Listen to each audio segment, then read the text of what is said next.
Telepathy is something that the spirits work with me about all the time. The Naya, the dolphins, taught me how to do sonar, and they taught me how to do soul retrieval, how to bring that energy back. And one of the things I'm working on with a lot of people who are having trouble reaching their awakening point is to go back in time for them, to go back in time to a life that they understood this medicine, and to bring that part of them back into themselves through soul retrieval so they can begin to remember. Maybe they died before their process ended, or before they were able to reach that plateau. And so God has given us the way to go back in time and reach into their family paradigms or their soul paradigms, which is different. And so we can bring back that part of themselves of their past life, discover, where. So when I'm working with somebody and God shows me their past life as a native, I'll sing a song related to that timeline, and they'll start to remember or feel something. And it's in that feeling that brings them back to their heart, brings them back to their body.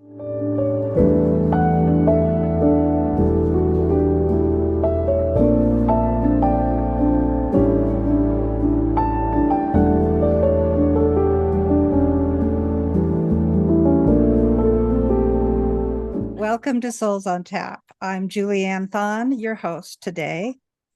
I am joined by Matthew Bueno, who is a metaphysical shaman, a psychic medium, multidimensional teacher, and sweat lodge leader based in Mount Shasta, California.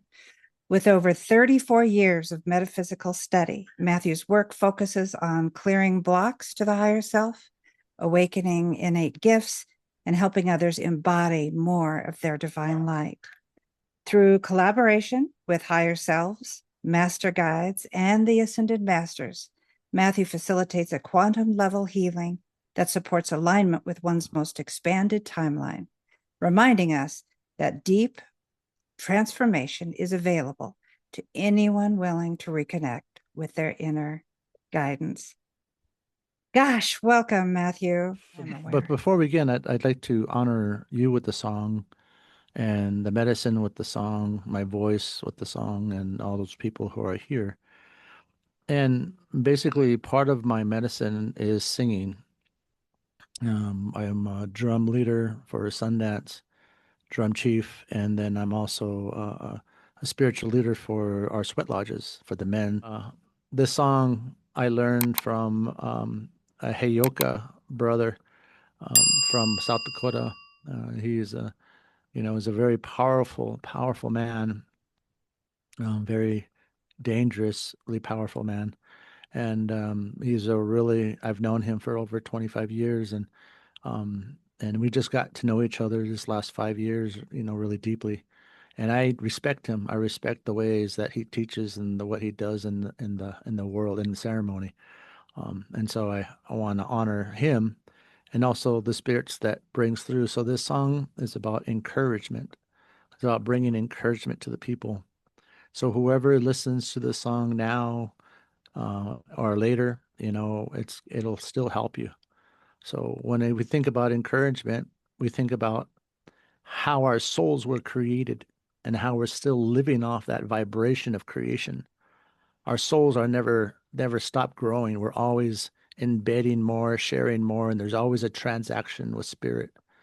And so when we sing these songs, these sacred songs, they go back to the one who created it. And the one who created it is the voice that comes through light, the language of light, the language of our souls. And so when we sing these songs in Sweat Lodge, it calls that timeline back of the moment in the 1800s or 1700s when this song was created.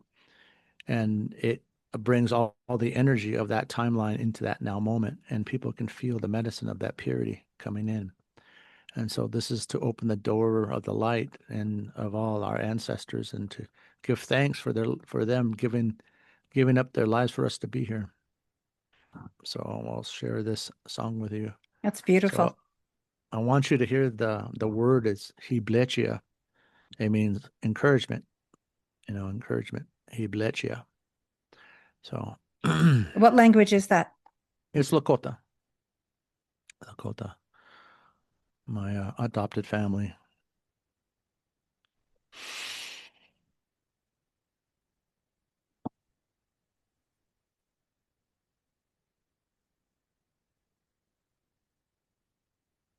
Hey, hey, ha, ya, ho, hey, yo, way, ha, ya, hey, ha, ho, yo, hey, yo, way, yo, ha, ya, way, ya, hey, ya, ho, yo. Dako wa kanchi Hawaiian kapoyo Chanu pakile wakayelo Wachi oya teki bleche ampelo hey hey hey om hey, hey, ha, ya, ho, we, yo, we,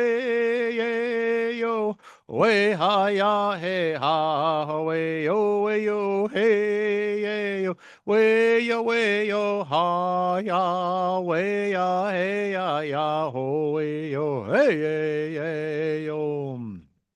Taco wa kanche Hawaiian kapoyo Chanu pakile wakayelo Wachi oyate ki bleche ampelo hey, hey, hey, hey, hey, ha, ya, ho, yo,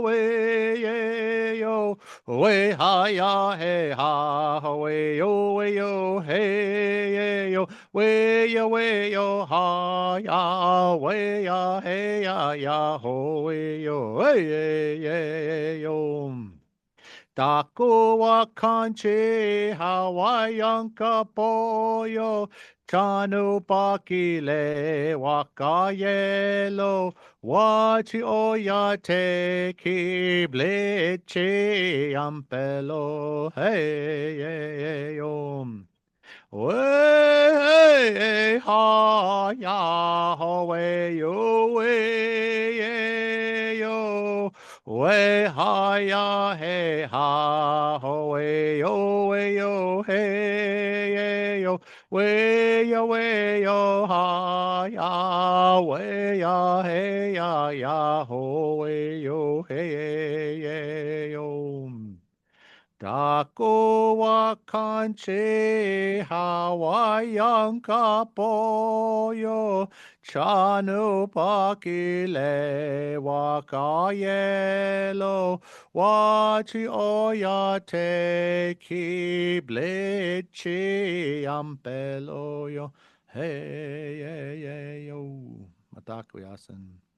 Hawapla karshla o olo wakan. We chose and he woke ya. Dakwakan lechia tunkashla. Ichiwa chasha wakan oyateki matakyasan. So I was just praying for all the people who are listening, for the Ichiwa chasha, for the common man, Just beautiful. for them to be able to experience what I experienced and you experienced through that energy of that song. Whenever I sing, they all come running in here. What are we doing? What are we doing? We're just singing to the on. He goes, "Is that radio?" I was like, "No, this is because he's an old spirit.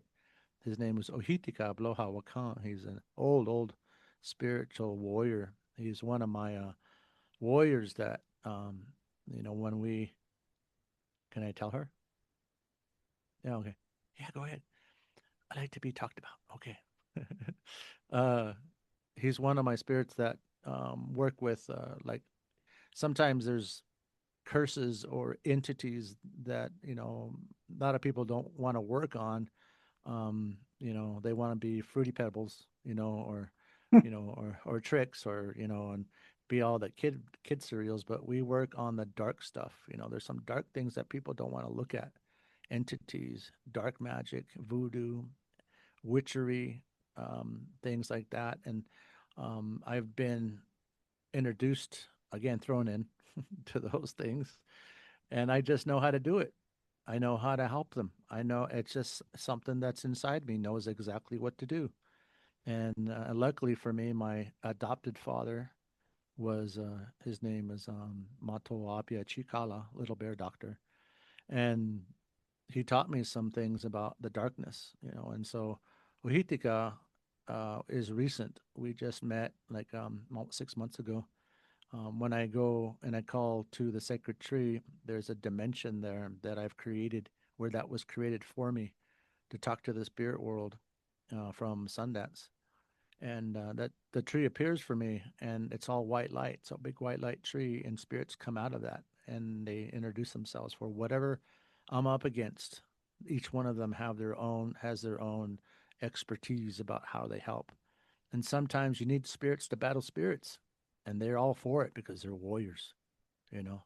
And so Hohitika is he has a buffalo headdress on, and his face is painted with white on this side with black polka dots and black with white polka dots on that side. And his arms are all painted red, and then his knees and feet are white. And so he's the painted man. He comes in and he knows exactly what to do. And so a lot of these spirits, they came in just because of the world changing. And we as human beings don't really understand the involvement that we have with the creator. We get so caught up in technology, and everybody's on their phones, and kids are on their phones now, and we have this thing that's going on the planet, with leadership, and so it separates from that bond, from that connection.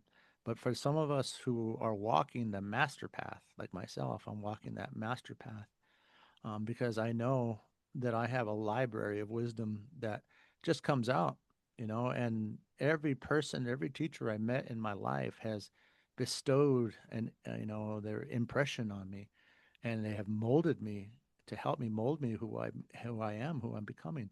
So I get to wear the faces of my teachers in my work, and a lot of them crossed over already. There's only maybe one or two that I know of still alive, and they're ready, they're already going to the side to do their work on the other side. I'm kind of being left behind to hold the portal open.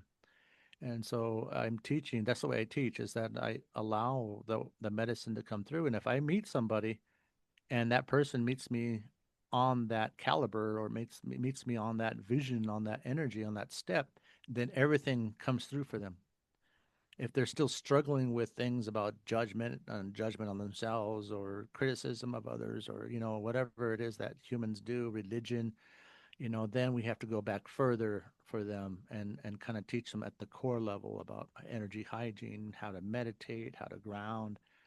But recently, for the last maybe 7 or 8 months, I've been meeting people who are really high energy, really high vibrations, and I get a mixed bag, and that's fun for me, because my inner child is very powerful too. He knows how to work on the different tiers of people's consciousnesses, and he teaches me how to do that as well. Gives me insight about how to help them. I have a question that I'm going to Mhm. ask you regarding what you do. And then we're just going to let you go and tell your stories. And if other songs come up, please, because I am literally feeling your songs in every cell in my body. So, to start, my question is, when you say that your work goes far beyond the surface, how do you would you define real transformation?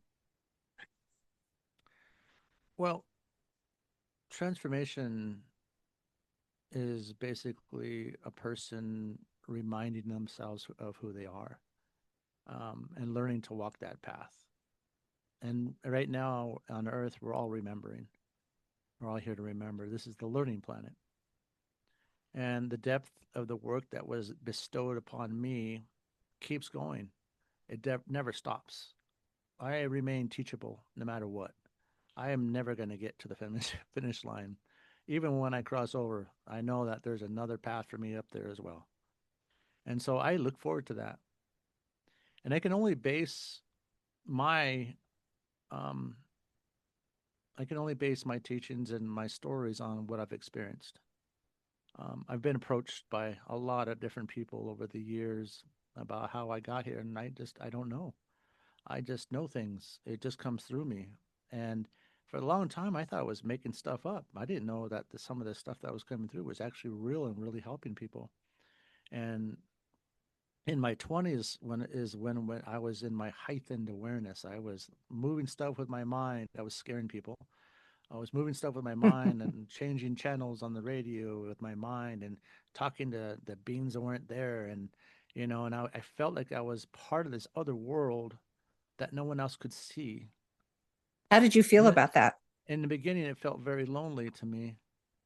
I felt left out because I was watching everybody else, party and go out dancing, studios, cruising the Story and King and all these places in San Jose back in the day. And I felt like I was a part of some other culture or some other place. And over the time frame, I didn't want these gifts. I didn't want to feel like if I messed up, I was going to go a different direction. And what happened to me was that I started to misuse the gifts when I was very young. I misused it, and um, I ended up losing a lot of my talent, my power. I call it power because at that time, that's the only word that I could come up with that described what I felt. Now it's wisdom. So I had to start over, but I had to start over by remembering where I came from, remember who I was. And a lot of us, for me, anyways, my experience is that I don't know how you're going to think about this, but I've met Christ. I've met him twice. The first time I met Christ was during meditation. I was taking metaphysics in 1989 with my teacher, Brother Anthony, my first teacher. And I had an amazing awakening during the meditation. My whole solar plexus became just a beautiful, flaming golden light around my body. And I was hearing voices. I felt joy. I felt like laughter. I felt all this love coming in. And then my teacher looks down at me and goes, "How does it feel to meet Jesus?" That's Jesus? Yeah. He came into the room and he blessed you. He blessed everyone. But you're the only one that stood up and declared it. And so I had a habit of sharing everything right away without really keeping my mana. I just wanted everybody to experience what I had, and that was special to me. That was really special to me, and that kind of lifted me to where I am today. So you And misused so your gifts at one point, and then it yeah, was just right after that that Jesus appeared. no, actually, it's the other way around. I misused my gifts after I met Jesus. Oh, okay. Yeah. Okay. So I'm just kind of I went there because when I sang that song earlier, they're all here with me. The lights were here with me, and my spirits are here with me. They want to know what I'm doing, and so they're all wanting to talk at once. And so they have a hard time, and I have a hard time with how where things are put in the timeline. So we Mhm. jump around a lot. Um, the second time I met Christ was I was in Colorado in Crestone, and I had I was I was in a relationship at that time, and we were having an argument. And she says, "I want to take you to this beautiful place in Crestone," and it was this metaphysical, beautiful garden of all these Andara crystals, like 4 or 5 feet tall, and every so often you walked in this trail, there was a medicine wheel dedicated for a certain Saint Germain, Archangel Michael, Christ. There was a Christ one, and there was all these different uh, medicine wheels. And so she walked off, and I was feeling a little bit melancholy that day, and just frustrated and stuff. And I just went to this one spot, and um, I looked down and I said, "Oh, this is a universal." It would look like a star, and it had all these pyramids around the outer circle. And you stand on a pyramid, and then you open your eyes, and you just kind of close your eyes and go where you're led, sort of thing. And so I looked down, I was like, "Oh, universal healing, okay." No, excuse me, it was inner child healing. Okay, maybe I need that. And so I closed my eyes again, and I felt someone pushing me to the side. So I moved over twice and looked down and said, "Universal healing." Universal healing. Okay. Okay, that. And then right when I was pondering why I was nudged over to the left to stand there, I felt in my mind's eye a purple door open up around me. And then it continued all the way around me and it continued. I was like, what's happening? And then I was and I'm in this big bubble, this purple bubble of light. And I heard next to me, did you know when you channel the ascended masters for the people of the earth, we channel your soul for the people of the light? Oh my God. I said, can you repeat that? Did you know when you channel the ascended masters for the people of light or the people of earth, we channel your soul for the people of light? And I looked at him again. I said, you don't look like the pictures. He goes, I know, I get that a lot. He says, I want you, we want you to be a master this lifetime. We want you to come into your masterhood. I'm like, okay. And I just kept looking at him like, wow, you're really here. He's like, he's wearing Levi's, a plaid shirt. His face was darker and he had a darker beard. His eyes were green like mine, like I was looking at my own eyes. It was beautiful. And he had just such a beautiful sense about going forward. Like he was there on business. He was for business. And so he gave me that message, but I also felt a whole bunch of other people standing behind him. I didn't look there because I was surprised to see him, period. Full embodiment. And so I looked over at Katrina. Of course, my inner child's like jumping up and down in me. He's like, "We gotta share this with Katrina. We gotta share this with Katrina." And so I looked and I looked over at her, and I think he felt my intention to go running after her, and he goes, "Yeah, go to her, go to her." And so of course I ran to her and was like, "Look!" And they're gone. I'm like, oh, come on. But that particular vision, that experience, I've had others. They all have some kind of evolution, some kind of involvement. The first time I went on a vision quest, I was 28, and I sat on a hill, and it was hot. Oh my God, it was hot. It was down in Indian Canyon, down in Los Banos, and it was like a desert mountain. And there was six of us. There was James, me, Doc, Asa, and a couple other people, and I was in the second plot, which was it was like on a ledge looking over the valley, and there's a lot of wild pigs there. And I was like, oh man, this is gonna be creepy. And so of course, the first day I'm like, yeah, this is cool. I'm, sitting in my altar and, singing and banging on my drum, smoking my chanupa on my pipe, praying, being all like, yeah, I'm here. I'm finally in blechya. I've been preparing for a year. Second day, oh my God, it's too hot here. It's just too hot. And so I'm suffering. And so I opened up my this is the second day. I opened up my I opened up my altar and I crawled out of there, and as I was just burning up, sweating, and I crawled underneath a tree, and it was the little bit of shade, so I had my half my body in the light and my other part of my body in the shade. I was just all kind of uh you know kind of laying there in child style, and two hummingbirds came and landed right in front of me, and on the tall grass, and they looked very concerned, like talking to each other. Talking to each other. I'm like, "It's okay, you guys." And it's like I can hear them. It's like, "It's all right. I'm all right. I'm just suffering. This is what it's all about." And the tree started moving its leaves, and like, "All right, tree, I'm okay. Yeah, I'm just here." And so I can feel them being concerned. The tree, the birds, and so I stood up really fast. I sat up really fast, and I started to see that black coming in, like I'm gonna pass Oh out. yeah, And yeah. as on the way down to hit the ground, I'm in spirit world, and I'm looking around, and I'm seeing this tree that was shaped like a horseshoe, going blah, blah, blah, blah, blah, blah, blah, blah, blah, blah, talking to me in all these different languages, blah, blah, blah, blah. And I can hear like other languages in there, and just all at once, all these different voices speaking to me, blah, blah, blah, blah, blah. And then I looked down, and there was all these stones shaped as eggs, all going woo, woo, woo, woo, woo, woo, woo, woo, like talking to me in their language and lighting up inside the core of the stones. Woo, woo, woo, woo, woo, woo. And like, like Close Encounters, dun, dun, dun, dun. Uh-huh. So I was looking at all this stuff, and I was looking up at the sky, and I was like just about to get comfortable about where I was. I felt like I was there for like 5 minutes.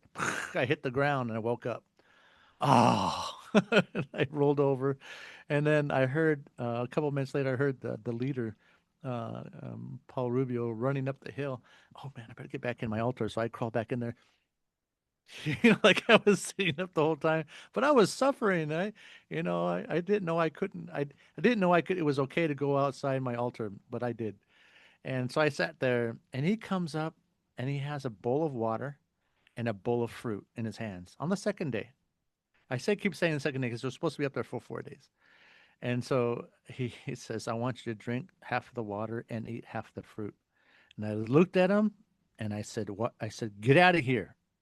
He goes, well, stay. Like, because I turned him down. Like he was testing me with water and fruit. And, and so he ran up So to the other guys. you were supposed to be fasting then? Yes, Okay. I'm fasting. I'm fasting for 4 days, no food, no water. Okay. And so he brought that food and it pissed me off because now he's testing me. I just had the vision I had, and so I'm like, oh man, this isn't okay. This is not okay. Get out of here. What do you think you're doing? That this is not good. Stop doing this to me. And then he went up to the other guys and so I thought about it and I thought about it. I go, well, you know what? That was really nice of him. I shouldn't have reacted that way. He was showing me compassion. Why didn't I just say thank you and and just prayed with him and then gave him back? So my ego was just like playing with this thing the whole time.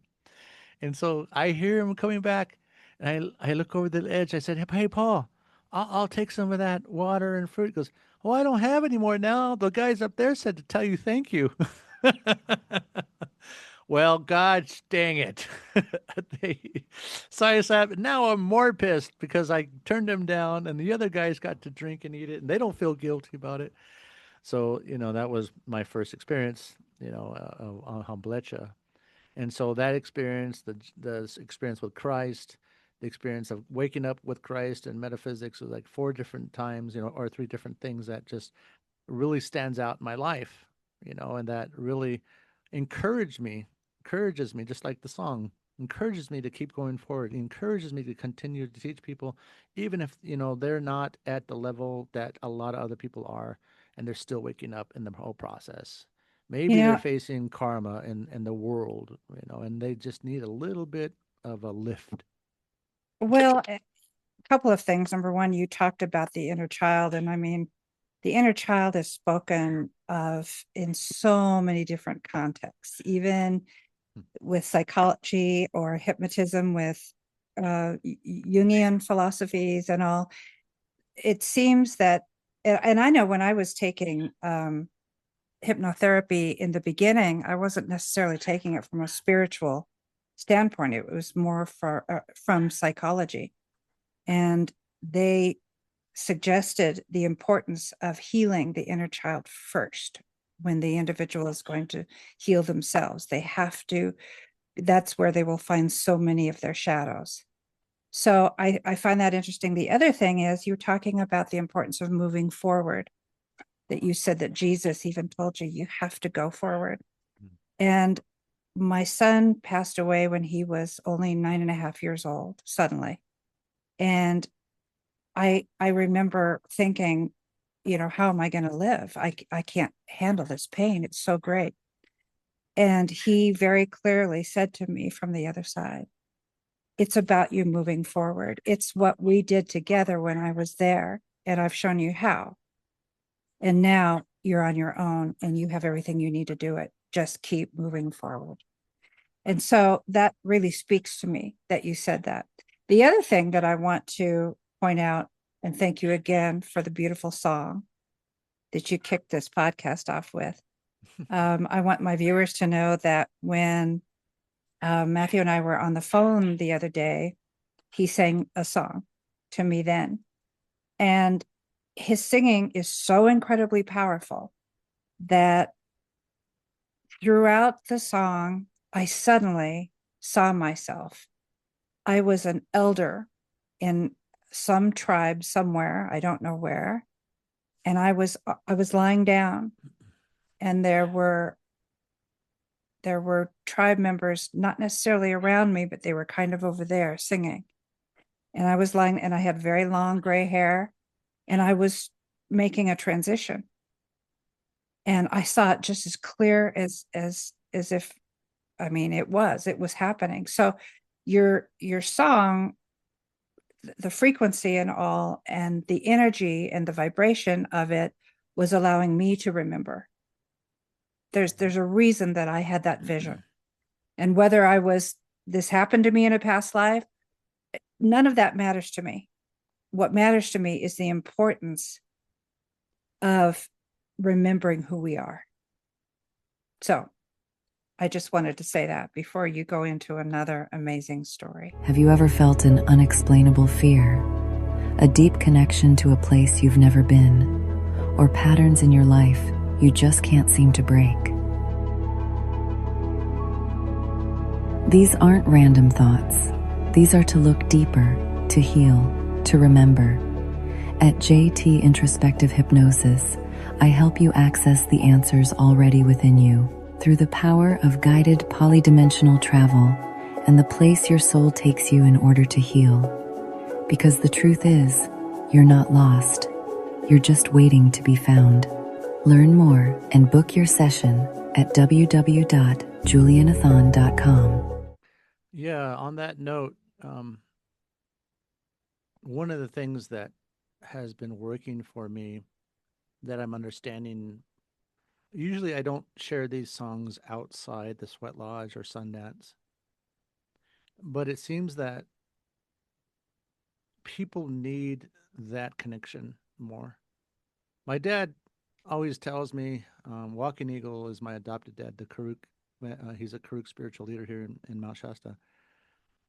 He adopted me back in 2009, and as is one of his adopted sons, there's two of us, my brother Mario and myself. Um, and he used to tell me, he says, when you sing, son, you bring in heaven. The whole lodge lights up, and everyone can feel it. And it helps me because I can pray against cancer. I can pray against difficulties. I can pray against all these things with your song, and we can heal. We can heal people. It takes all of us to do this. And I said, yeah, no, I feel that. I feel the energy. I can feel the buzzing, the vibration, everything. I don't even know what to call it. He goes, that's creation. That's a kriva. It's the energy of God. It's that energy of creation that you bring in, and then when we all come in with you to sing along with you, it makes it greater. Sometimes we can feel the sweat lodge lift off the ground. It's incredible. So over time, I become a little bit more comfortable sharing these songs because every time I sing, the spirits show up, regardless of what I'm doing. Sometimes I'll get visions of people I haven't even met, and I see myself singing to them. And then lo and behold, I run into them somewhere. So I know exactly what spirit is trying to tell me. Telepathy is something that the spirits work with me about all the time. The Naya, the dolphins, taught me how to do sonar, and they taught me how to do soul retrieval, how to bring that energy back. And one of the things I'm working on with a lot of people who are having trouble reaching their awakening point is to go back in time for them, to go back in time to a life that they understood this medicine, and to bring that part of them back into themselves through soul retrieval so they can begin to remember. Maybe they died before their process ended, or before they were able to reach that plateau. And so we God has given us the way to go back in time and reach into their family paradigms or their soul paradigms, which is different. And so we can bring back that part of themselves of their past life, discover, where. So when I'm working with somebody and God shows me their past life as a native, I'll sing a song related to that timeline, and they'll start to remember or feel something. And it's in that feeling that brings them back to their heart, brings them back to their body. And so I use the songs a lot to do clearings, to help people in my classes. And it's really a remembrance to go forward. And to go forward means that for me is that I have been given the gift of multidimensional mindset. I know and I can think and bring in light from different dimensions easy. I can read quantum physics or quantum numbers that come through really easy, and I can turn them into words and songs. I don't know how the heck I do that. It just happens. My inner child, he says he's the master of the universe, and I believe him. He's brought some amazing gifts to my life. Well, and His name, the his song, name, his name is Jacob, by the way. Jacob, thank you. Jacob. The song and the way that you sing, the resonance is pretty incredible. And I have noticed, I just want to share a quick story. I was, I don't know, it was 2 or 3 summers ago. I was dealing with a, a lot of anxiety. And I wasn't sure where it was coming from. And I tried everything, so I thought. And so there was a place, I live close to the Naropa Institute, which is very famous in Boulder. Mm. And around that area, there's all kinds of healers. So I was going to try a ketamine session, but I was afraid to do it unless a doctor was right there. Mm. So a doctor was there. It was not the infusion kind, it was the kind where they actually give you a shot. And I had a sitter there. And she asked me before it all started, do you have something that you would like to say? And I don't know why, but I immediately started thanking a lot of my guides and all, and looked sort of through the walls. And I could, and this was before, of course, I had been injected with anything. I saw lots and lots of indigenous people standing there. Mm. And I thought, wow, okay, so they're here to take this journey with me. So now I know I'm good. I have nothing to fear. And so I did not ask for it, but this sitter, for some reason, played a lot of drumming and indigenous people's songs from different tribes. And it was so beautiful and so intense for me that even when I was going through the effects of the ketamine, which was a very psychedelic kind of a thing, there was an indigenous person who was singing this beautiful song, and he was getting louder and louder and louder. And I don't know if I was doing that or if the sitter was turning up the volume. But what happened is I began to feel myself start to cry out and sing with him as if I knew the words, as if I knew the song. It was just the most incredible thing. And prior to that experience, just right when they gave me the shot, and I was just sort of lying there with my eyes closed, they did a prayer and they thanked the wise of the north, the south, the east, and the west. And it was incredible. And I don't think, I mean, I just find it interesting that I went there to have this experience to relieve my anxiety. And once again, it ended up being something much, much deeper. And the spirits that were there were very much indigenous people. It was incredible. So I'm just wondering, do you have any comments or things that you can say about that? I love that when we talk about things, it kicks up those kinds of memories and kicks up those kinds of inspirations. It's I kind of haven't what, thought about that in several years. So you're right. yeah, It did yeah. kick this up. So when people talk about certain things that inspire or things that, mean something to me and that vibration bounces off of somebody else that brings in that part of themselves, I think that's beautiful. Um, Ohitiga wanted to say something to you before about your son. He says that he was telling me that when you were talking about your son, he says that your son was a very powerful, magical being. He wasn't even human. The reason why he crossed over at 9 was because he finished his journey. He finished his part of his contract, and now he can evolve into something much greater that you'll probably end up meeting again in an elder. And he's saying that your son was also a gatherer of concepts and visions and people's energies and love. And now when he left all that medicine with you to carry on, and that's what you're doing on these shows. You're still bringing people together, and you're still showing the love that you are through him. And so Thank you. That makes me very emotional, but that was beautiful. yeah, Thank you. and And he wants you to know that. he was those things. So thank you. What was the name of the spirit that had His that name message? is Brave Bull. Brave Bull. Thank Brave you, Bull Brave Bull. Sacred. Hmm. Thank you. Thank you. He says, I like bologna and cheese. But next time you eat bologna and cheese, put a little piece out there for me, he says. No, seriously, it's like when we work with the spirits, we always put a plate of food out for them to say, give thanks to I'll them. have to go to the store because we try not to eat too much bologna anymore at our age. And white spider, he likes now laters and jerky bits. I Oh, believe that's he likes funny. jerky bits. Anyways, so yes, what I thought about your story, really quick, a lot of the experiences when you have those kinds of beings show up like that, it's not just for them to be with you, but to protect you. And it's the perfect time is when you're split out of your body like that for them to implement memories, to implement wisdom.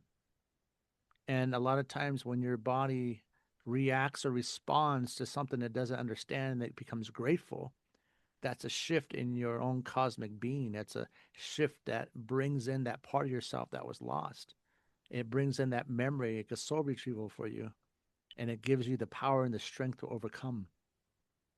And so that gift for them walking in like that and helping you and being there with you was there to remind you to bring in the medicine that you carry, not just in ceremony, not just in sweat lodge, not just in ayahuasca or ketamine ceremonies or the froggy thing that people do, is to not just do that. It's to open your heart and just let all their medicine in and start to do something with it.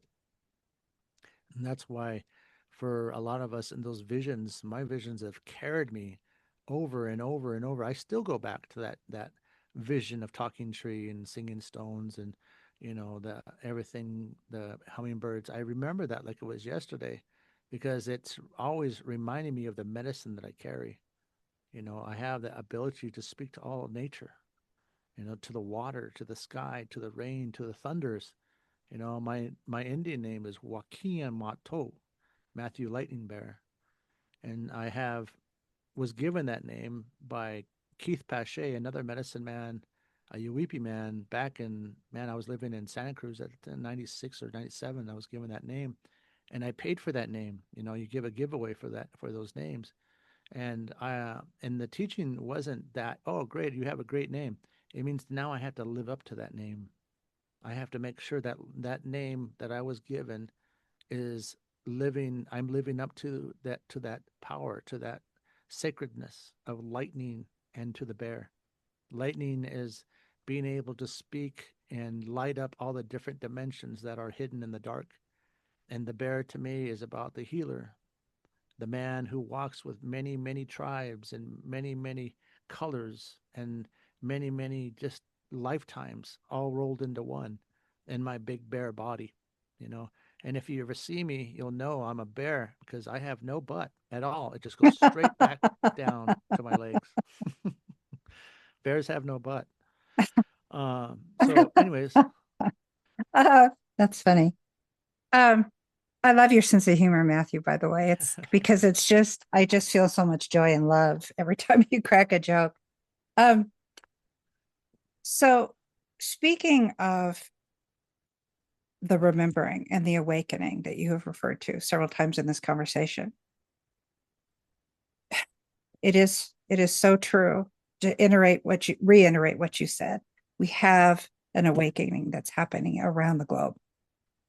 Mother Gaia has been with us all along, but I think she is there to support us as she always has been, there to support this change. So for those of us who are they feel a little bit of trepidation, they feel a little bit of fear, They're not sure what it all means. What sort of spiritual advice would you give to them?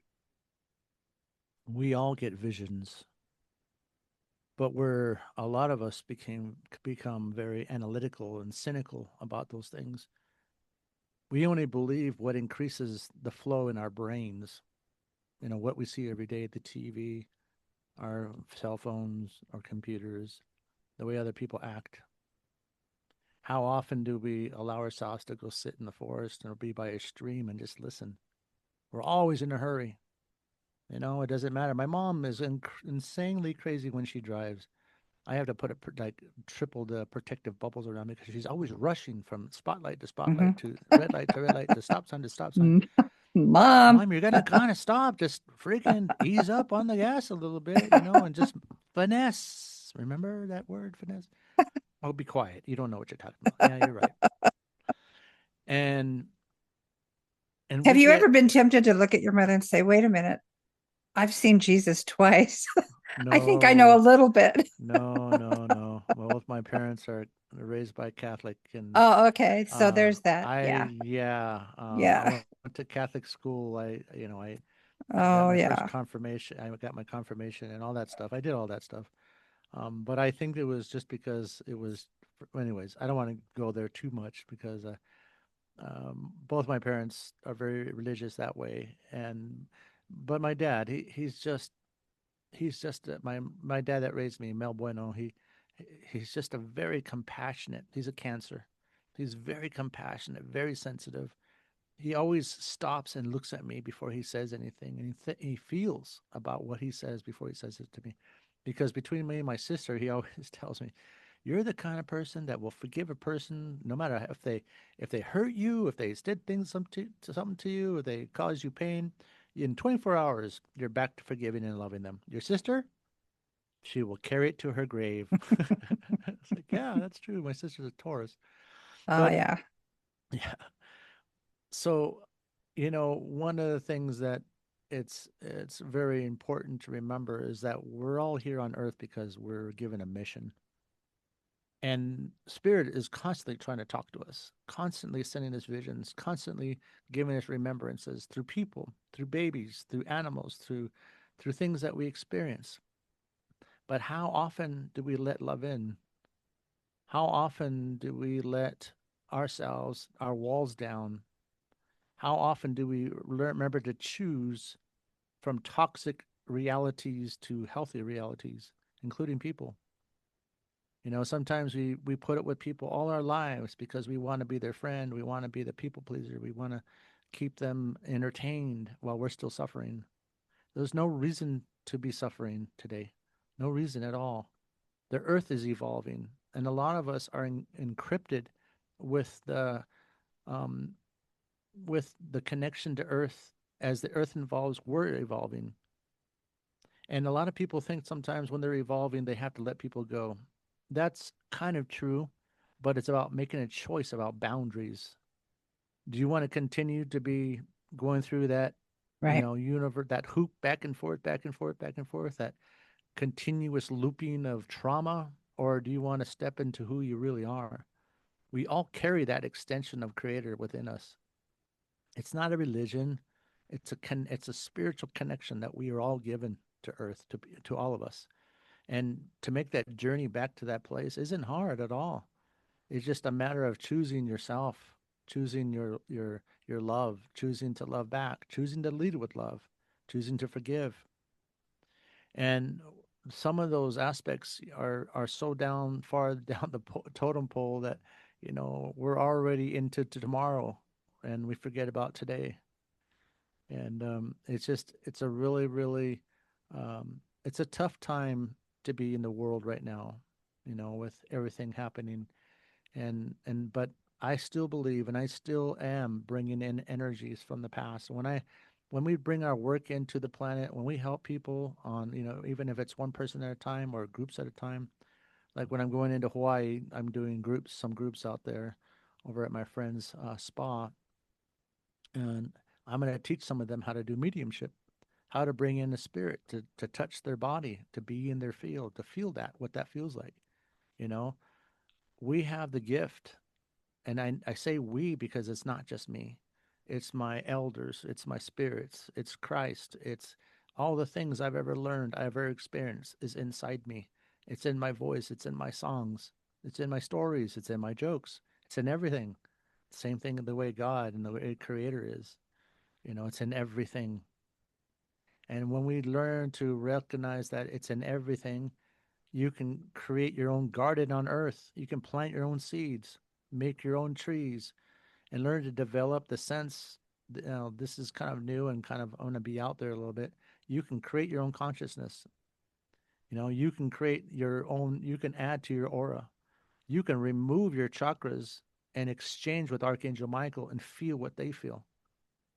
You can tap your high self into their high self and download what they are getting from God. There's all these things that You do behind the that through scenes a particular I meditation? do that. Yeah, I do that for myself Wow. because it's the way we learn. If you don't ask the questions, you'll never receive the answers. And my guides, Mother Mary especially, shares everything that they're going through. And so they reflect me. Their altar is about sharing everything that God has to teach. And that's what makes us individuals. That's what makes us beautiful beings coming from as different snowflakes. We all do it our own way, and doing it our own way gives us the freedom to learn what we want, to achieve what we want, to understand what we want, and to share that once we embody it and it inspires us to share. A lot of times it's important to really keep what you have before you start sharing anything. If you have a breakthrough, keep it to yourself. Go talk to the water, go thank the water, go hug a tree, tell the tree how grateful you are for having this successful feeling, because nature has the knowledge that we don't possess. And by being around nature, you start to learn a tree doesn't have to think about growing, it just grows. It's going to reach for the sky. You know, we're going to sit there and make a list. Okay, what are the pros and cons about learning today? What is the pros and cons about lifting my higher self today? Instead of going, I'm going to just stretch out my root system into the earth and feel the nutrients of earth while my arms stretch out to the sky and feel the blessed love coming into my body. We can learn a lot from that. But spending time more in nature, even if it's just a tree out in your backyard, they have wisdom. I used to go when I used to live in Santa Cruz for a while before I moved up here. I had this beautiful redwood tree in my front yard, and she was a female. And every year it was like two trees coming out of one. And I used to put prayer ties. I make a bunch of prayer ties in Christmas, and for the New Year, and I would put them around the tree and hang them there. And I take them down and then I burn them in the next ceremonial fire that we had. And I used to go out there and sing to the trees.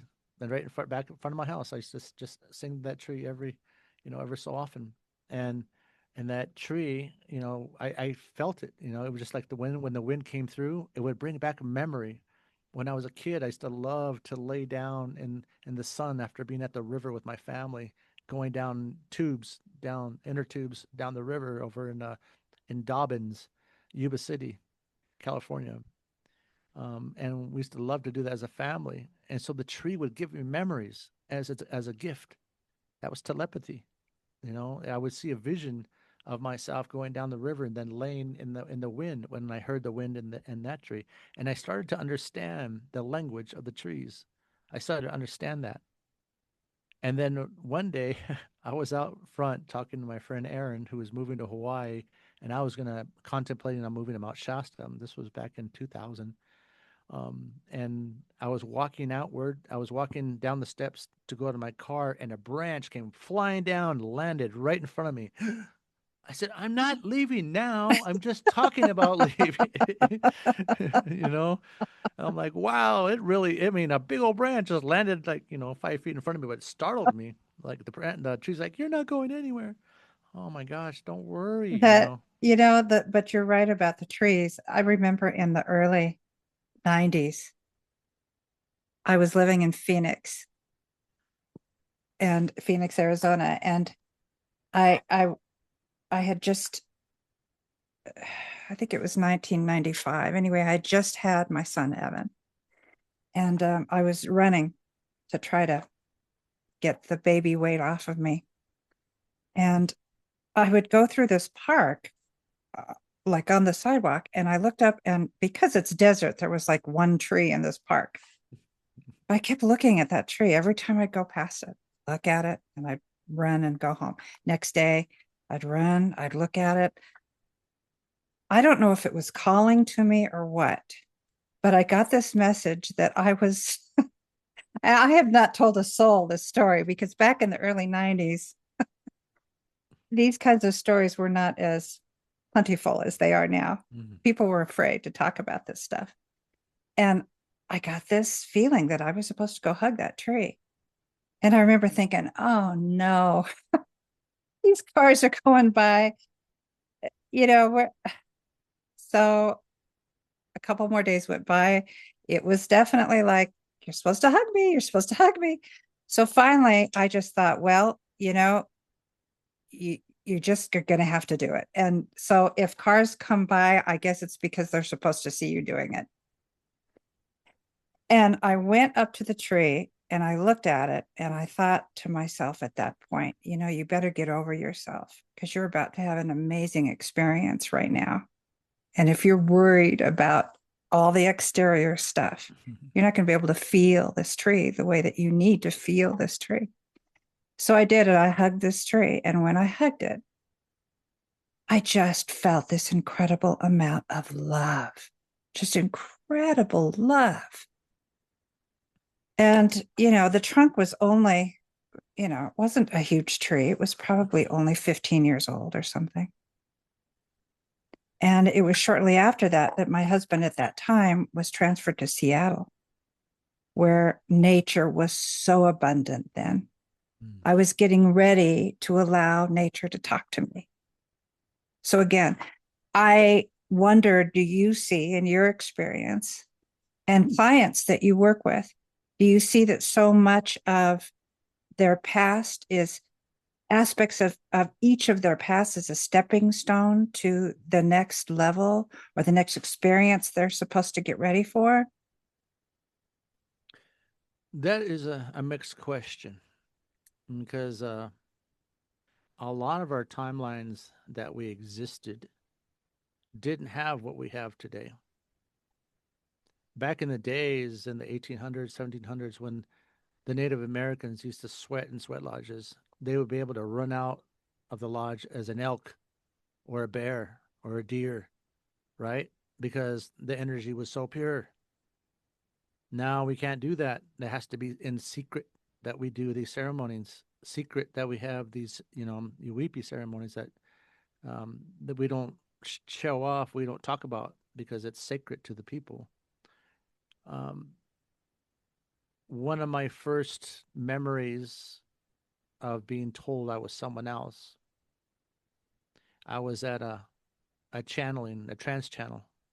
And the woman that I went to see, I did not like her at all. She was very standoffish, egotistical, and she, better than everyone else in the room. And I didn't like that competition. I just wanted to be, I wanted to know people. I didn't want to be in competition. I didn't want everything was kind of scarcity with her, hoarding everything. But my friend told me you need to go and see her. She's amazing. And I was like, yeah. And so I went anyways, but I sat way in the back. I sat way in the back.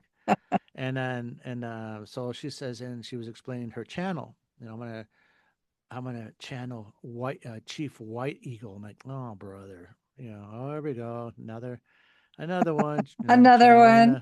I know. channeling a freaking medicine man, and so I'm like judging, and so I'm sitting there, and then she goes out. I felt her spirit leave or go in the background or somewhere. It just completely left, and the person that was there looked at me and went like this. What are you Wow. doing way back there? He said, "What are you doing way back there?" I'm like, "What? Who's he talking to?" And then he says, "I'm Chief White Eagle, brother. It's me. We go way back. Don't you remember me?" And everybody's looking at me like, "Say something." Like, okay, I'll bite. Who are you?" And he laughed. it was a man's voice coming through this woman. And I'm like, whoa, this is trippy. I'm like, wow, I'm becoming Mr. Believer now. And he says to me, um, what do you mean, Bartholomew? You don't remember me? Oh. And I went, what? He says, you were Bartholomew. Don't you remember being Bartholomew? Uh-uh. He's like, you were one of the disciples of Christ. No. What are you talking about? That's dumb. Am I? I was. I was intrigued. I was like hooked. I'm like, all right, well, tell me more.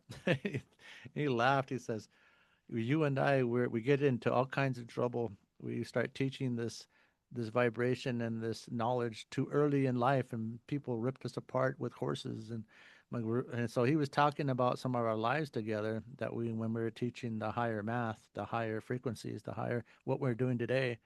It wasn't okay back then in those days. We're branded as witches, as a bad of satanic worshipers and all these different things. And I didn't believe any of that stuff at first, but then when he said it that way, I was like, I think I need to look at some of those past lives for myself. And um, so soon after that, I went home to my dad. Dad, who's Bartholomew? He goes, "Oh yeah, Bartholomew."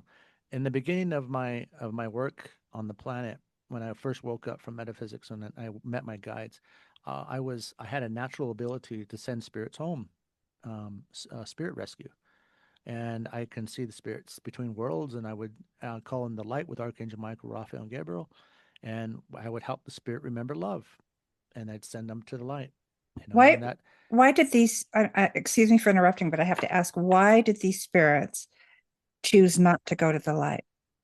some of them are suicides. And some of them, the ones that are stuck in limbo, are either basked with religion laws or upbringing, or they're not aware of anything and are afraid to go anywhere. So it's fair. Okay. Yeah, so it's fair game, and the talent of mediumship is not just to send them to light; it's help the spirit remember love. Mhm. Sometimes you have to Uh, and we have this is the other thing is that when we're working with the angels, there is a you have there is no bounds what you can and cannot do.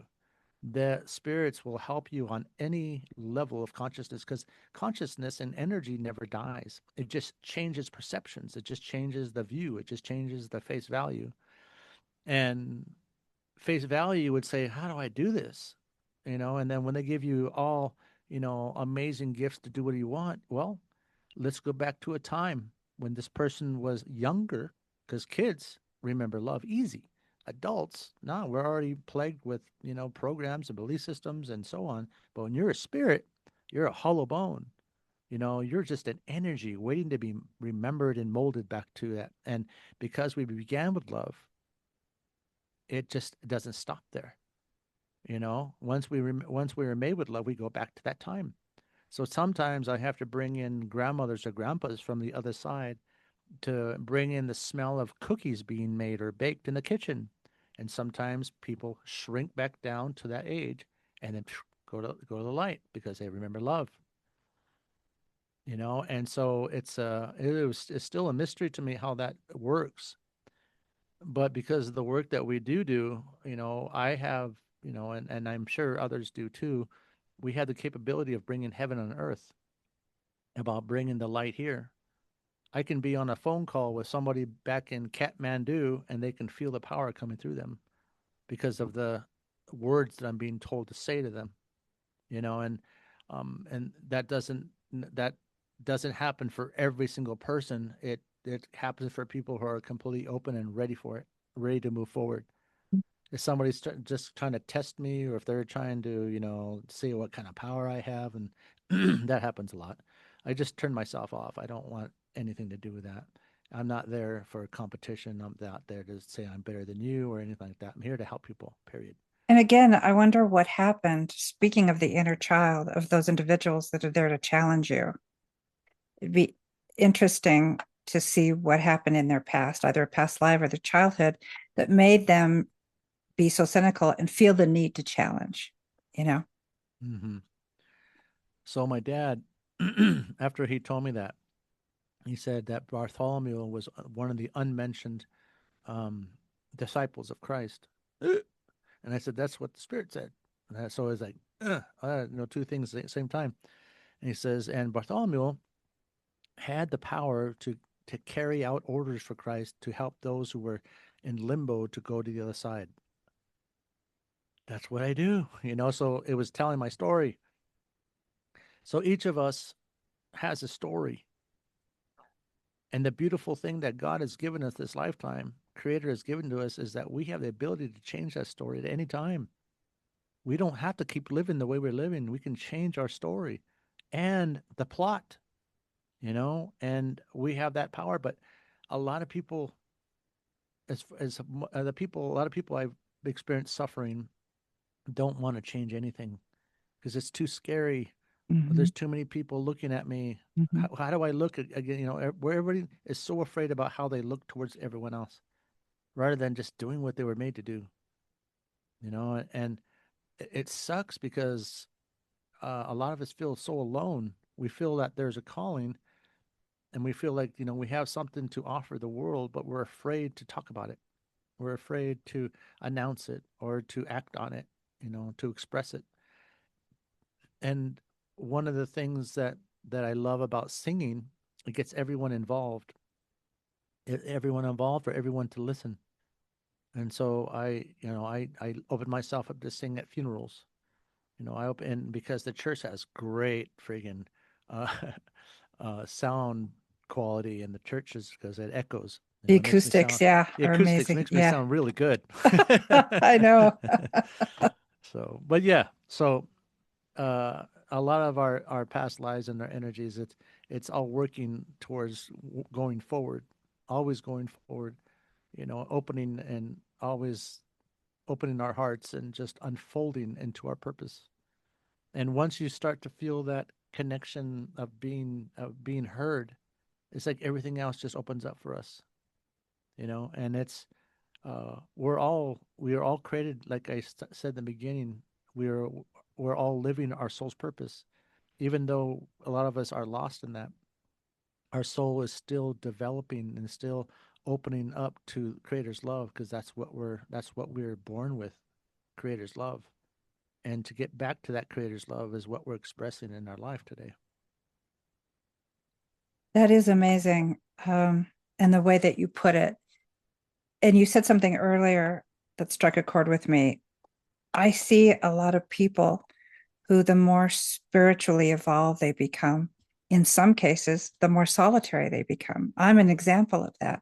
I used to be quite the social butterfly. I was always really good at working the room, and more the merrier. Now I find it very much so a challenge to be around a lot of people because of their energy, their small talk, the sort of things that they want to talk about. And I always feel like I am grounded in a different way when I'm around those people. So, and talking to other healers, I have found much of the same thing. So, what are your thoughts about people becoming more solitary? That's something I've been doing myself. I have not gone out. I've been all year just in my house working on stuff. Winter for me is a time of reflection, sleeping, a bear. Although Mount Shasta and weed and up north we haven't had a lot of snow. It's been pretty dry here. It's been like 65 degrees when last year we had like 4 feet of snow on the house, on the side of the house. Mm-hmm, So mm-hmm. things are changing there. But my body still wants to be inside. I feel a calling to be in myself, to focus on what, and then building my energy for the summertime. Um, a lot of things like, when we're feeling that is because we see there's a truth that we need to evolve into. And sometimes it's a personal choice for us to be here. I, for one, I can't be around a lot of other healers if we're not like minded. If there's someone just talking their they're advertising and they have great headshots and great presentation, but they suck as a human being, then that's just like, Kind of missed the point. yeah, it's like, so, and there's a lot of that. There's a lot of charlatans out there, and which for me, I think that it's okay because, people need to make their own choices. They need to be able to go through that and see what doesn't work. And a lot of people say, well, you're the real deal. It's like, well, yeah, then there's other real deals. I can point you in that direction. I don't hoard anything. If I can't help you, I know somebody who can. And that's the way it's always been. We help each other. And there was a medicine man here. His name was Uncle, and he a Red Hawk, and he would get out of the sweat lodge and have one of us step in for him. I'm like, really? Yeah, he goes, go ahead. And there's like 60 people in the lodge. It's dark, but, and I said, well, I'm not a medicine man. He goes, get in there. You are a healer. Get in there. They need you. They need your songs. Okay. And he goes, grab me. He goes, this is what we do for one another. And I'll always remember that. I'll always remember that because that's what we do for one another. We help each other. Other healers that I look up to, that I feel inspired by, that encourages me, I will send people them to them because of what they do for me. When I was younger, man, I was out a social butterfly. Was at over at all the, I was at all the whole life expos, all the psychic fairs, like following the friggin' a carny. I was like I wanted to be a carny. I wanted to, work all the booths. Hmm. The thing I found about that was it was like a family for a while. But when people showed up, everybody just started hoarding what they knew and keeping their clients to their clients. They wouldn't pass anybody on. And then I passed a couple of people to another couple of other healers and psychics I met, and nothing was reciprocated because there was this scarcity, this greed of people wanting to just um, have everything to themselves. And I remember when I was going to the big Whole Life Expo in San Francisco, um, there was Berkeley Institute healers that were there, and I got so frustrated with those people. They would tell me really cool stuff about myself, about who I was and where I was going, but they would never give me a solution. They would never tell me how to get there. They would never give me put like I said, would I would tell them, put me on the path. Tell me what I need to do. Well, you just wait for the light to come through and it'll teach you. I was like, no, give me a direct answer. And they wouldn't give me a direct answer. Oh, and it's a very vague the way they talked to me, but they were psychic. Yeah, they knew things about me, sure. Yeah. But I didn't feel like I was being fed or nurtured or nourished by their words. I didn't feel like I was being held by spirit, telling me to just trust and let things happen. Just trust. It'll be there soon. Those are vague answers. I want real solid awareness. And they just couldn't give it to me. So I went from psychic to psychic to psychic to psychic, and I would get the same things. So when I became what I am today, I made it uh, my responsibility. I made it my most intriguing to give exactly what I didn't receive. And so I talked to my spirits. I said, "What is the best way for this person to reach the light? What is the best way for them to keep up this energy? What is the best way to continue this healing? What is the best?" So I ask every single time. And so when I work on somebody, I always give them some kind of uh, exercise to keep going with themselves, you That's know. good. And because I believe that we're not here just to give people fallacies or wrongful hope. We're here to give people answers, to give, if I have a gift, my grandma used to say, religion talks about, sin this and sin that. Well, your sin is that if you have a gift to help and heal the people and you don't use it, that's an effing sin, she told me. Whoa. So, and it doesn't matter if they're green, blue, white, red, black, you go and help those people, and for her to say that to me was like, oh, okay, yeah, it makes sense, because she was she was my grandma, but that's what her calling card was. She wasn't my relative, my blood relative, but she adopted me, and she said my name is Grandma, and so I referred to her as Grandma, and she did not like non-Indian people at all. Oh, really? She saw me as, a healer, a medicine person that I was growing into, but by knowing me, she changed. She changed after knowing me. She told me, "Don't ever share this with non-Indian people. Don't ever share this. You're for the." And I explained to her, "I can't be here with you because I don't believe the way you do. My mission on Earth is different from yours. We're all made differently." And she would cry. Well, the people need you. I said, "I'm here for the people, but I'm also here for everyone else." Everyone else And needs you too. yeah, and we need each other. So it's just, yeah, that was a really tough time for me in that beginning that way. But everything that has happened until now was because I was adopted. And I searched for my birth parents for 47 years, and I finally found my mom, my birth mom, my birth sister, and my brother. And that is a whole other ball of wax, but that coincides. It's like I have streams of consciousness braided into my life, all these different streams of braided stories and How old were braided you when you experiences. were adopted?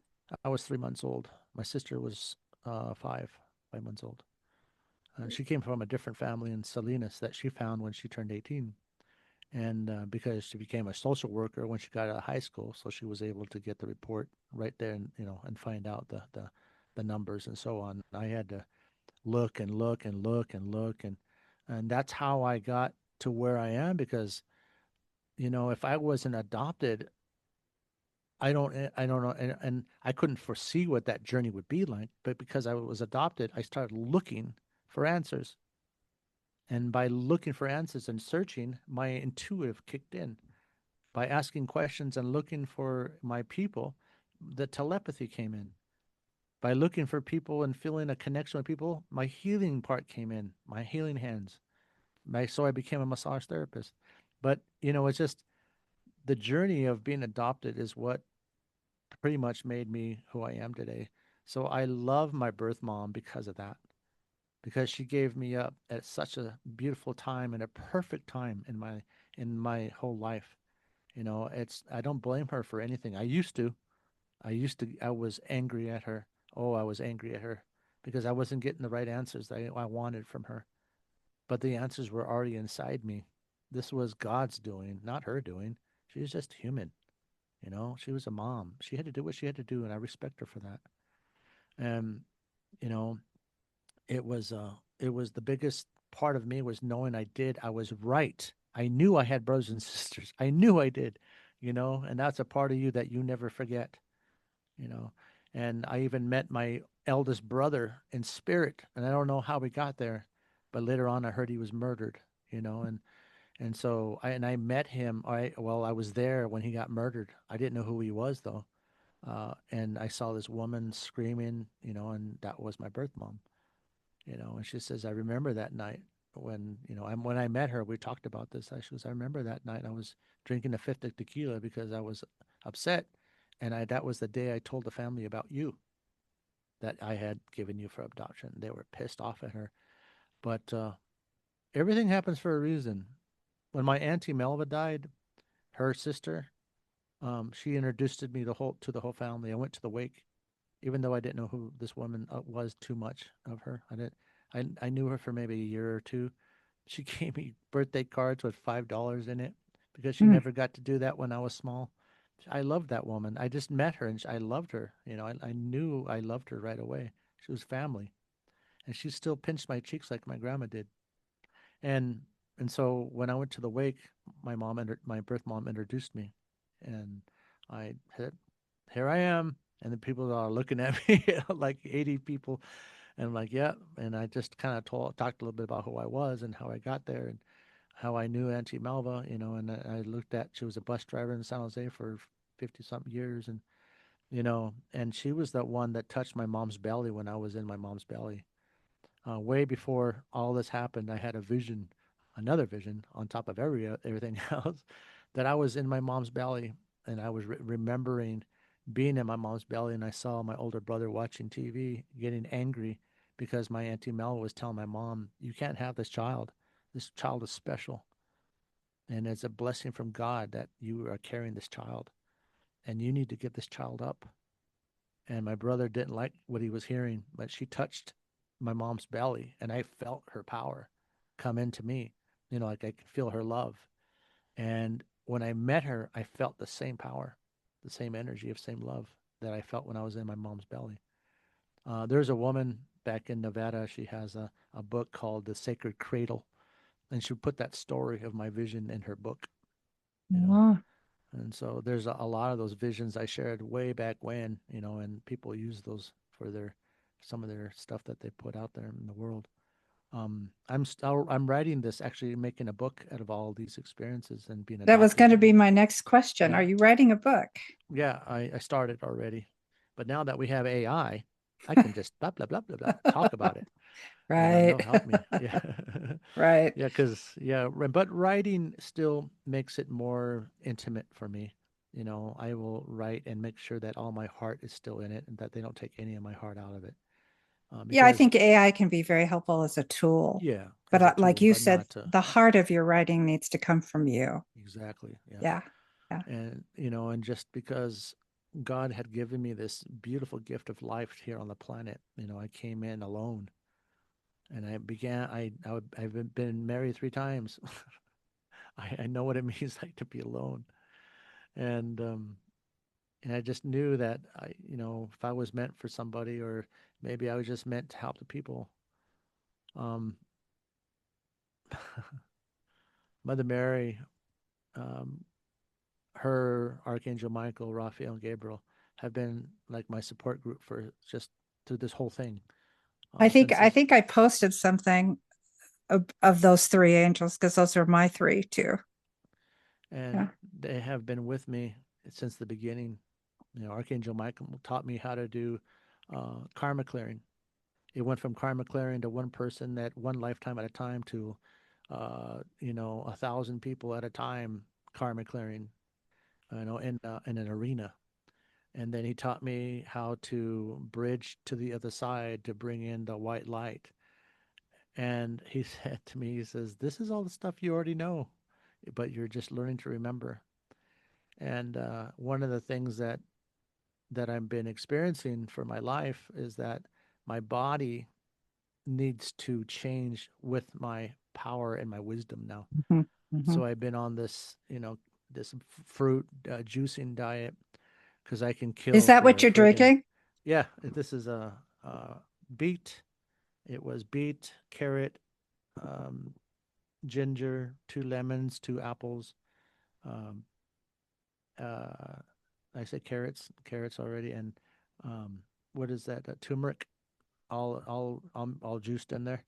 And I've been doing it for 3 days. But it's the energy has been talking to my body that we need to get more into health stuff, more into less steaks and burgers. Man, I Oh, can kill for a famous star right now, man. French fries. Are you kidding me? that was always one of Oh my favorites from Carl's Jr.'s was the famous man, the star. famous star. Oh yes, but I haven't had anything like that in quite some time, and my body is. I'm losing weight. I've lost 35 pounds so far. Wow, good. Yeah, and I want to How be long have you able been doing it? since August. Yeah. Good. Um, and because I started having heart problems, I started having atrial fibrillation, and then I started having high blood pressure, and that is not fun to have, especially if you learn to live with it for so long. I didn't know that's what it was happening to me. So now I'm on, I'm in a place where I'm on all these meds, but because I'm losing weight and I'm changing my diet, the doctor has already told me, yeah, you can get off this one. You can get off this one. You can get off this one. Good. Yes, that's what I want. That's what I want to do. I don't want to be this way anymore. So I have to change the way I eat. I have to change the way I think about the way I eat and enjoy my life more, not eat and then have to fall asleep, eat and feel vibrant and happy. Make it a celebration. And my dad, God love him, Mel, no, my one that raised me, he'll visit with my mom and say, "Hey, we're at Jack in the Box. Do you want me to pick you anything up?" No. Well, just thought I'd ask. We're here. I'm like, yeah. And then my mom's in the back. He really likes the tacos. I'm like, oh, I'm Yeah, glad he likes the tacos. my father But used to love those tacos. so, and he eats, and he's 83. He's 83, and he still eats like a garbage can. I can't believe that. You know, So, I anyways, but everyone's different. but it's interesting what you said about the necessity of the body meeting your spiritual Yeah, yeah. self, The right? self, yeah, I spiritual self. I have somebody that channels a spirit and an entity from 5,000 BC Sumeria or Sumer, and he was actually on the show. His name is Blair, and so I usually visit with this entity. His name is Tabash, and I visit with him once a year. Every fall, I kind of check in to see how's it going, what am I doing, what should I be doing. And he's one of the last things he said to me is, because of all the changes that you are going through, energetically and spiritually, you need to during your meditations, you need to tell your body the following. You need to say, look, I don't know if you've noticed, but I'm going through a lot of changes here. And I really need for you to step up to the plate and make the changes that need to happen. So, yeah, I think that is really important. And I think that eating well is one way to do it, but it's like not always easy. Yeah. My body is talking to me in telepathy and telling me what it wants now. I want to go for a walk. Okay, go for a walk. I want to go play with the dog. I want to. Okay, then I'll be working on, and then I'll just something will happen. I'll have to get up and do it. And then I go, oh yeah, I need to get up and walk around for a little bit. So the body is talking to me. It's like its own being. Um, One of the things that I notice that people say a lot is entity. The way I understand entity is what we're trying to get rid of. Oh, So I like always an ask, attached spirit or something? yes, a Klingon is what they call them, like a Klingon. Oh, And one of the things that I have learned to do over the years for me is that I always ask the spirit, how do you want to be called? What do you want to be called as? Who do you want? What is your call sign? What is your energy signature, so I can pick up on you, and know who you are when you're coming in. And they'll tell me I'm fire, or I'm Melchizedek, or I'm, and so I try to stay away from entity because every time you say entity, Brave Bull comes in. Who's here? What's going on? And I was like, no, it's not a real entity. She's just saying entity. well, Because that's what we battle. That's what we get I rid of. So apologize for that. Yeah, to yeah, me, but you didn't know. Yeah. entity to me means something a little different, which is why I said it. Entity has a low vibrational, it's a low vibrational word than, vibrant spirit, or a child of the light, or ascended master. Words have power, and we want to give much power to spirit world as we can absorb ourselves and be that reflection. Absolutely. So we have to raise ourselves up to change our language too. Our body's changing, you know, can't have burgers, but I'm going to say entity. you know, that's a bad word. So it's like, we have to raise our vibration in every aspect of our ways and our life and the way we express ourselves. The children are listening to us. The children are watching us. They're doing what we do. So for the children, it's for the children's sake, we need to start living up to our higher standards, Mhm. and teaching them songs. Teach Well, them not to be afraid of ceremony. and it seems so many people, the youth that's coming in to our world today, they are, I think, more spiritually involved than certainly my generation was. I think they're kind of primed. And then, of course, they choose which path they want to go down. It's up to them. And why do you think that is? Why do they choose? No, why do you think that we're having more spiritual children come into the world? Because I believe that they have chosen to be here because they're needed. They're a Yes, necessity good. to Yes, to very help good. us go from Yeah, from one yeah. But dimension to the next. more children that come in are going, oh, I wonder what we're not doing right, because, they're back in 1980. Was it? Can you remind me of the dates real quick?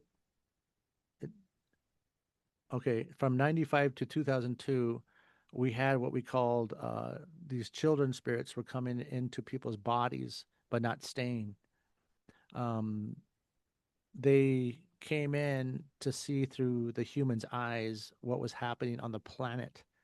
so they can, when they became babies, to come into be to souls to be babies in someone's lives in a physical form, they would know exactly the kind of programs and energy they needed to bring. So a lot of people, I met like four of them here in Mount Shasta, that even men felt pregnant signs of having a child and know where it was coming from. Their body chemistry was changing. Women thought they were pregnant but didn't have a man, and they're like, "What's going on? I don't understand why this is happening." And so I was sent to explain what that was. And we're either become incubators, which holding those spirits to ourselves in our bodies for them to see outside of our lives for just a few months, and then they leave, or we become orchestrators, activators. Activators are people who receive the light, receive that energy, and now activating other people to upgrade, to face themselves, to trigger other people. Orchestrators are people who have all those dimensions and can do all those things: triggers people, activate people, observe people, be in the observer, in a sense that people will they will attract the people who are ready for change. And so there was all these different aspects of ourselves, and so we were given the gift after a spirit came into our bodies that way. The baby spirit would leave in us their teachings from the other side that we had to grow into, that would come in through either deja vu, remembrances, or dreams. And it was helping us to develop as human beings that way. So there was a few of us chosen. And this is a whole other ball of wax I'm talking about, because a lot of the Palladians, Lemurians were all involved in this, even Bigfoot. And you know, and don't get me started on Bigfoot, please. We don't have that much time. All I know But is that I love Bigfoot. so at that time between those two periods of 95 to 2002, that's when those baby spirits would come in. So those same baby spirits are the ones coming in now in 2000, 2020s, all the way up, and they're bringing in a new, frequency, so they can help raise the vibration. And all the indigo children that came in before are Hmm. all being activated too. Archangel Michael watches all over that stuff. There's a grid around the planet that elevates that energy frequency. And sometimes you'll feel it. You'll feel it either on Christmas, on Easter, on the last day of summer school, or the last day of winter school into summer, when people are elated, when people get excited, when people feel like there's something to do with everyone. That's when the energy really pulsates out the planet. Sort of Yeah, a collective collective thing. Yeah, joy, a right. collective joy. Hmm. When I was younger, that was always there. Christmas, I Halloween, oh know, my I know, gosh. I know. Now, we're just kind of all kind of scattered everywhere, but there are Hmm. a few of us who are still raising that vibration. I teach more classes in December than I do any time of month, because that's when the vibrant and the frequency is Is that that much higher. right? That's Oh yeah, interesting. yeah. Anytime Christmas, when there's excitement, when there's, that's when people can really feel the spirits. They can meet their spirit guides, and it's just a very powerful time when they raise their vibration, because they can feel it in the collective. Yeah. So, Matthew, can you leave us with some words of wisdom before we go? Something that you feel that our listeners and those individuals out there that are paying attention to Souls on Tap, that they need to hear right now.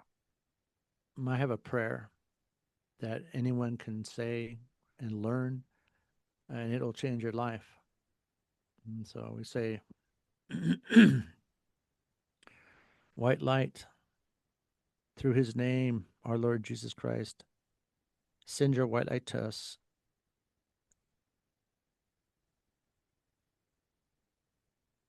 Let me start over. White light, spirits of, oops. Can you guys be quiet while I say this prayer? Thanks. O great white light spirit, whose voice I hear in the wind, whose breath given life is for all in the world and creation, I come before you, one of your many children out of so many lifetimes. I am with misunderstanding and sometimes weak of heart. I need your wisdom, your strength, and your knowledge. Make my eyes ever behold your red, orange, gold, and purple sunsets. Make my hands respect the things you have made. Let me speak with wisdom with your voice from within. Teach me the things you have taught others, the lessons hidden in a rock or in a leaf.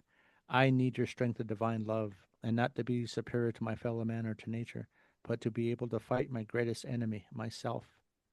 Let me ever come to you with straight open eyes and a clean, clear heart, body, mind, and soul spirit. For when my life fades as the fading sun sets each day, my spirit may come to you without shame. Matakiasan. And so that was created by a medicine person. His name was Yellow Lark. And so that prayer, I memorized it back in the early '90s, and so I've been saying that prayer ever since. Wow, words of wisdom. What a great prayer. So it's funny because my energy right now, Matthew, is like, I can't even think. If because of our conversation has put me on a particular level right now. I'm like, okay, I have to get grounded again here. So that said, I just want to thank you again and ask you, would you be willing to come on again in the future? Because Absolutely. I appreciate it, because I can tell you, you are so needed right now. Your words, your songs, your prayers, they are joy, beauty, and gold all in one. Healing, it's just everything. So and your presence is just beautiful. The energy that you emulate is pretty incredible. So I just appreciate so much you and your masters that have come in and out, poke their heads in and out, and They share try it. to trip me every single time. They know it's important, but just to start throwing words in there, like, "Ah, stop it." But because they don't like me when I get serious. Well, I think they forget that sometimes it's not always easy to be a human being. We have to like focus sometimes. There's certain things we have to do in order to. Pretty funny. So that said, I am going to put the your website down in the description For box. your listeners, I'd like to take $100 off any of my sessions if you mention your podcast show, Julia or Julian, It's Julianne, yeah, but it's yeah. Julianne's podcast show, Uh-huh. and say the word "blechya." Blechya. Blechya, encouragement, and Right, which was the first song that you sang right, for just say us. I need blechya. How do you spell that? Uh, I have to write that down. HE space B as in boy, LECHYA.